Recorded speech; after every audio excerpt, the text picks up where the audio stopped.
नमस्कार। मैं अरुण के शर्मा, एनालिस्ट वन थॉट।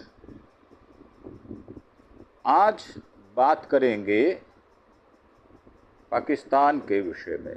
वहाँ क्या चल रहा है, क्या बदलाव किए जा रहे हैं। भारत से डर के मारे पाकिस्तान कौन कौन सी एक्ट कर रहा है। अब क्योंकि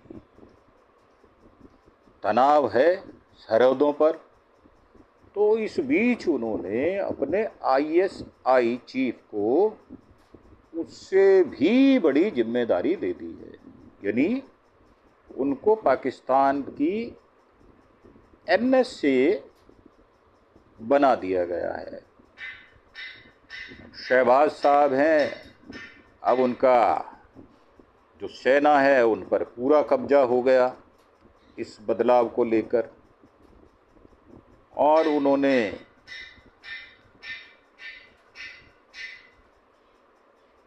ये भी सर्वविदित है कि पिछले 7-8 दशकों से यह देश कभी अपने तख्ता पलट की वजह से, कभी आतंकवाद की वजह से, यहाँ पर कभी आर्थिक संकट की वजह से अक्सर ये सुर्खियों में रहता है पूरे विश्व में। और जैसा कि इनके चाल चलन से जाहिर होता है कि हर आने वाला जो सेना का चीफ होता है वो राष्ट्रपति प्रधानमंत्री बन जाता है। हालांकि पाकिस्तान ने अपने चौकियों पर झंडे हटा दिए थे, क्योंकि झंडा एक ऐसा निशान होता है जिससे ये पता चलता है कि यहाँ पर कौन सी पोस्ट पर कौन सी ब्रिगेड या कंपनी काम कर रही है।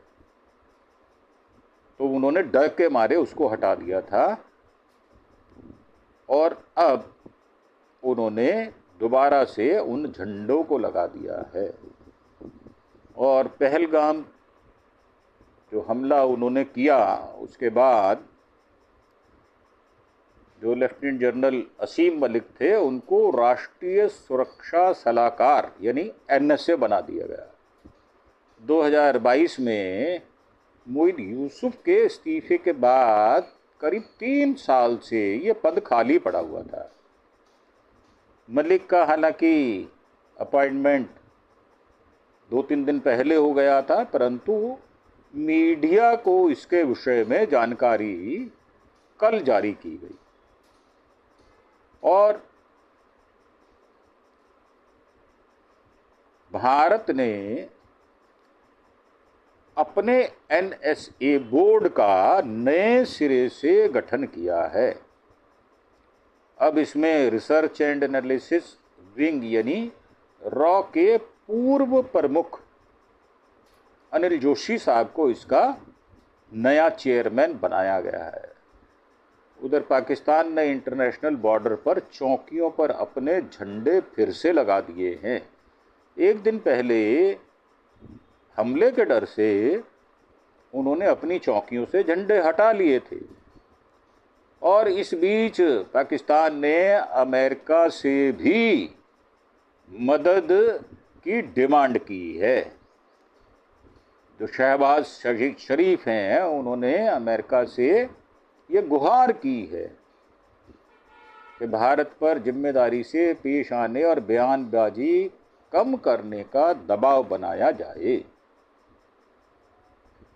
अब भारत के सामने मुसीबत मुंह बाएं खड़ी है, तो वो अपना काम करेगा, आपको अपना काम करना है।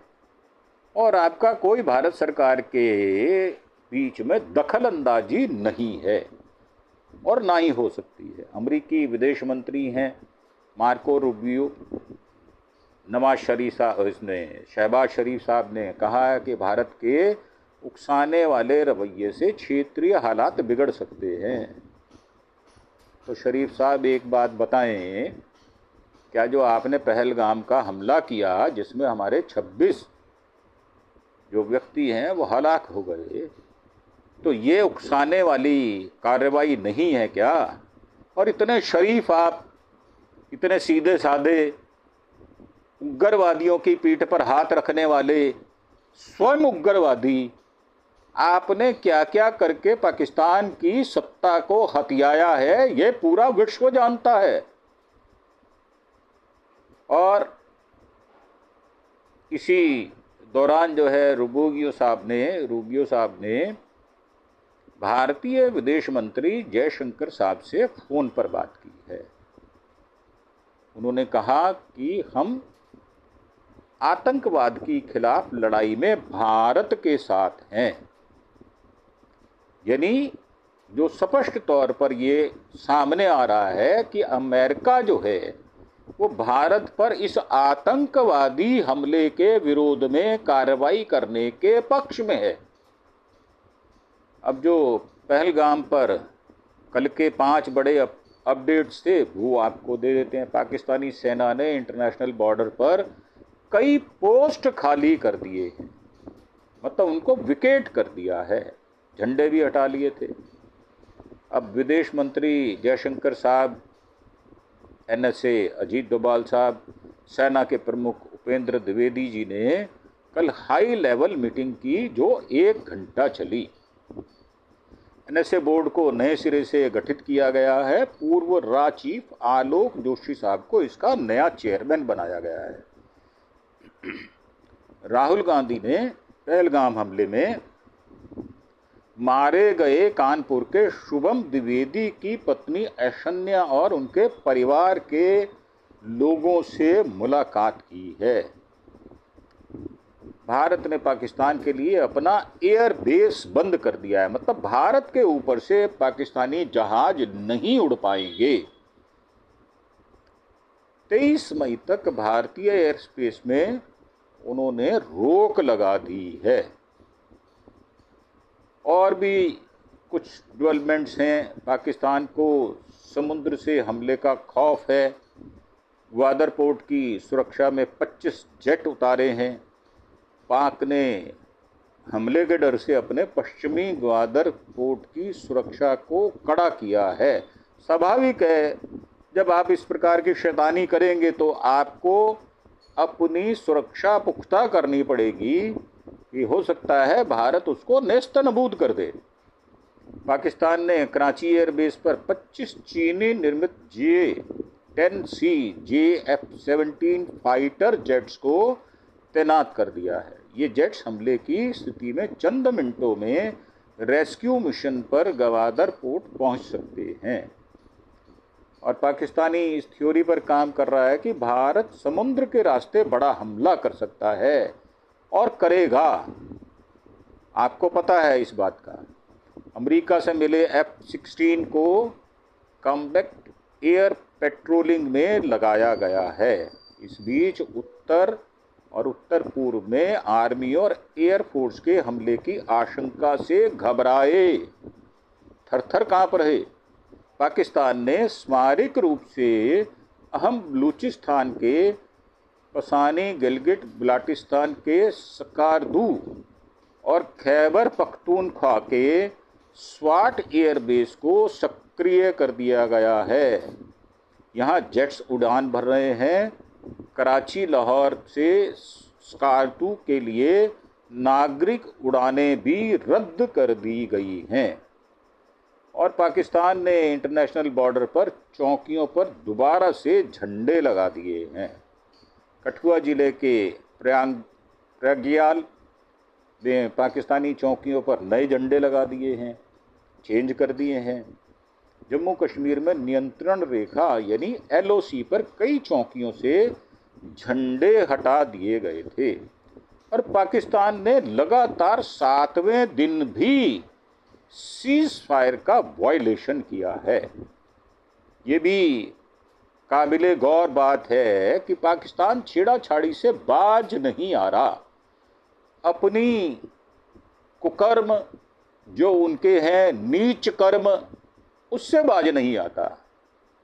कहते हैं चोर चोरी से जाए, हेरा फेरी से ना जाए। बीती रात पाकिस्तानी सेना ने जम्मू और कश्मीर के कुपवाड़ा, उड़ी और अखनूर में एलओसी के पास लगातार 7वें दिन सीज फायर का वायलेशन किया। पाक सेना ने हल्के हथियारों से गोलाबारी की और भारतीय सेना ने उनको माकूल और कठोर जवाब दिया। हमारे यहाँ जो एक्सचेंजेस हुए हैं, हमारे लेफ्टिनेंट जनरल शर्मा साहब आज नॉर्दर्न आर्मी की कमान संभालेंगे। आज से वो इस पद पर काबिज हो जाएंगे। भारतीय सेना की नॉर्दर्न आर्मी के पास जम्मू कश्मीर के पश्चिम लाइन ऑफ कंट्रोल से लेकर पूर्व में लद्दाख से लगने वाली चीन बॉर्डर तक की रक्षा की जिम्मेदारी होती है। और लेफ्टिनेंट जनरल साहब जो हैं वो 1 नवंबर 2024 से deputy chief of army staff strategy मतलब प्लानिंग के पद पर काम कर रहे हैं। 19 दिसंबर 1987 में यानी 87 में मद्रास रेजिमेंट की बटालियन में उनको कमीशन प्राप्त हुआ था। मेजर जनरल रहते हुए उन्होंने 25वीं इन्फेंट्री डिवीज़न के जनरल ऑफिसर कमांडिंग जीओसी के तौर पर काम किया। जम्मू में 80 इन्फेंट्री ब्रिगेड की कमान संभाली। Director general of military operations DGMO में भी उन्होंने काम किया। और इस दौरान कल ये भी खबर आई कि पाकिस्तान का शेयर बाजार जो है वो 3500 अंक से ज़्यादा गिर गया और शाम 4 बजे इस बेंचमार्क पर इंडेक्स कराची बंद हुआ, जिसको हम KSE के नाम से जाते हैं 100। उसमें 3545 अंकों यानी 3% से अधिक की गिरावट देखी गई। जबकि मंगलवार को इंडेक्स 1,14,872 स्तर पर था, परंतु ये गिरावट दर्ज की गई और ये जो इनके मंत्री अताउल्लाह तरार उन्होंने ये बात बताई और कहा कि भारत अगले 24 से 36 घंटे में पाकिस्तान पर मिलिट्री एक्शन की प्लानिंग कर रहा है। अब ये जो बयान उन्होंने दिया उससे पैनिक क्रिएट हुआ और निवेशकों ने बिकवाली कर दी। अब इसमें जैसे 16 अकाउंट पहले बंद किए गए थे, अब उसमें 3 नाम हानिया अमीर, माहिरा खान और अली जाफ़र ये कलाकार हैं पाकिस्तान के। इनका इंस्टाग्राम अकाउंट भी भारत में बंद कर दिया गया है। पहलगाम में आतंकी हमले के बाद सरकार ने 16 पाकिस्तानी यूट्यूबर्स को चैनल्स को बंद कर दिया था। इन पर भड़काऊ और सांप्रदायिक कंटेंट फैलाने का आरोप था। और हमारी जो टीम बैशरन में इंक्वायरी कर रही है उसको 40 कारतूस भी मिले हैं।